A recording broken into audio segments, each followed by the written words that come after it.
Yo, yo, yo, what is happening, everyone? Welcome back to another deep dive session of Leo and Emma English. I am ready to get into the weeds today. Hello, it is wonderful to be back in the virtual studio.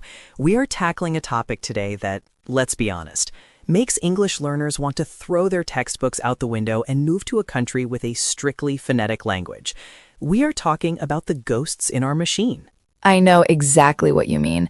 I have seen students look at the word night, K-N-I-G-H-T, and then look at me like I am personally trying to trick them. They ask, why is there a K? Why is there a G-H? Why is it pronounced exactly the same as night, like the time of day? It feels like a cruel joke, doesn't it? It certainly feels that way when you're trying to memorize spelling lists.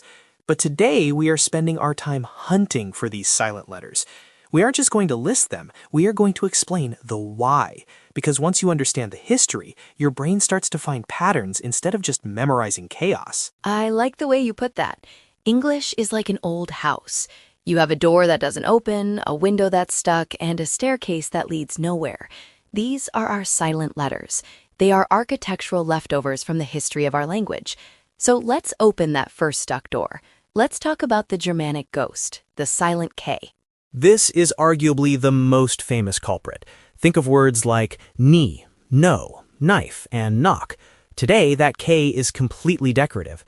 But if you go back about 500 to 600 years, to the time of Geoffrey Chaucer in the late 1300s, people actually pronounced that K. They said knie and knife. It sounded very dramatic, similar to how modern Germans still pronounce the word for knee, which is knie. That sounds incredibly awkward to my modern ears. Knife. It feels like I'm stuttering. So what exactly happened? Did we just collectively decide it was too much work? Essentially, yes. Our mouths got lazy. This is a phenomenon linguists call cluster reduction. It is physically difficult to transition from a K sound, which is a velar plosive made at the back of the throat, to an N sound, which is a nasal sound made at the front of the mouth, very quickly. Try saying Kenok 10 times fast. You will feel the tension in your tongue. I am trying it now. Knock, knock. You are right. There is a weird little pause you have to do in the middle. It flows much better if you just skip the click. Exactly. Over time, that K sound got softer and softer until it disappeared entirely in spoken English by the 17th century. But here is the kicker.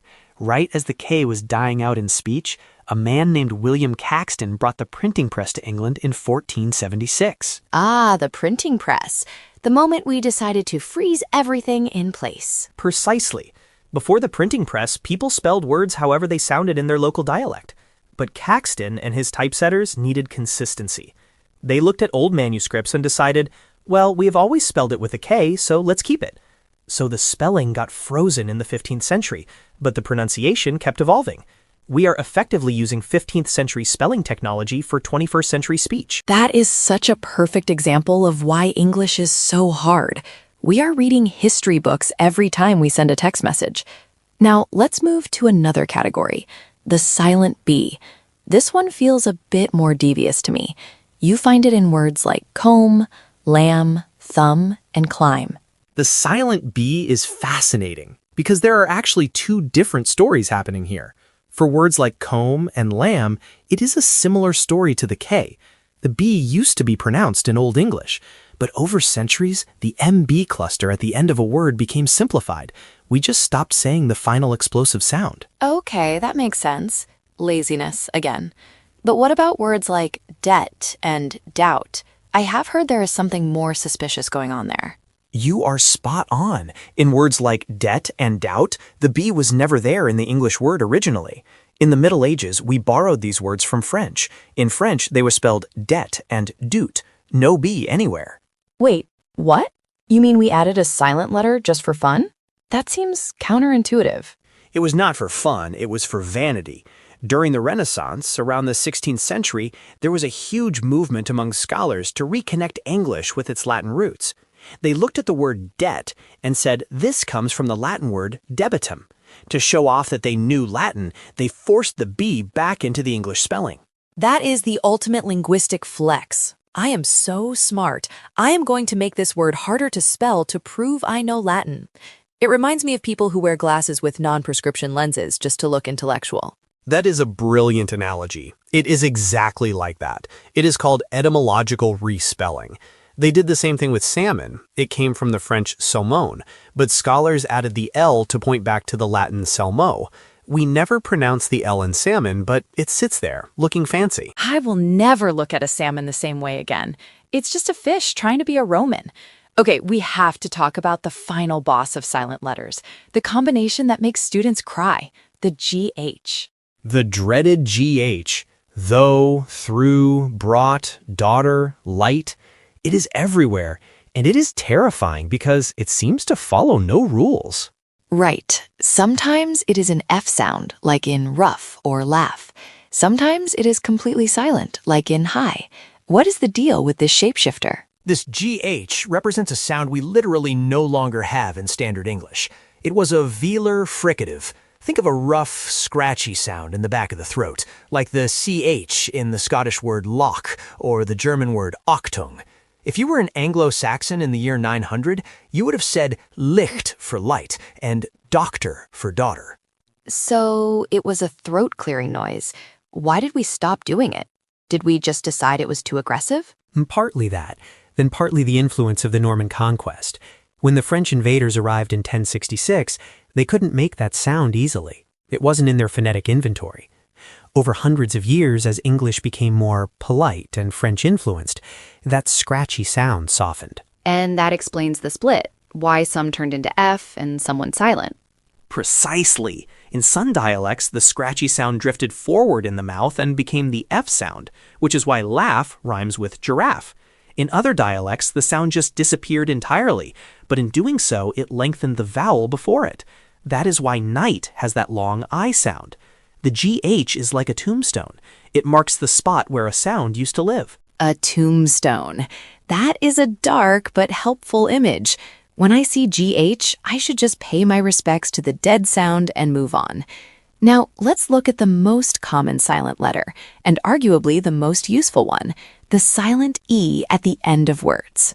This one is actually my favorite because it isn't useless or decorative like the silent B. It is a worker.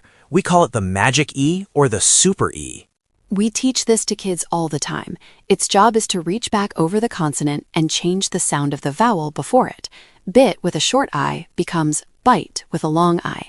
Hop becomes hope. Rat becomes rate. Correct. Without that silent E, we wouldn't know how to pronounce the rest of the word. But historically, it wasn't always silent.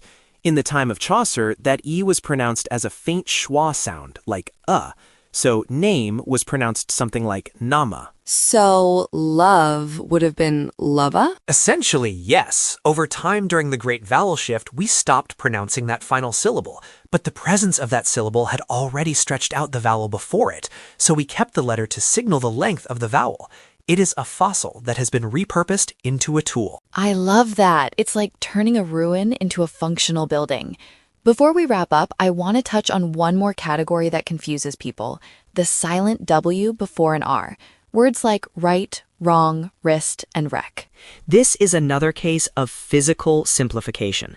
In Old English, this used to be a distinct sound. It was a rounded sound, almost like a little ooh before the R. If you try to say ooh right or ooh wrong, you can feel your lips rounding. I am doing it ooh wrong. It feels like I am revving an engine. It's very distinct from just saying wrong. It is, but the W and the R are very close together in the mouth. Eventually, the W just merged into the R, but the spelling remained. Again, often to distinguish words. Consider right versus right or right. The silent letter helps us distinguish meaning on the page. And then we have the smart silent letters, the ones from Greek. Psychology, pneumonia, pseudo. These always feel like they belong in a medical textbook.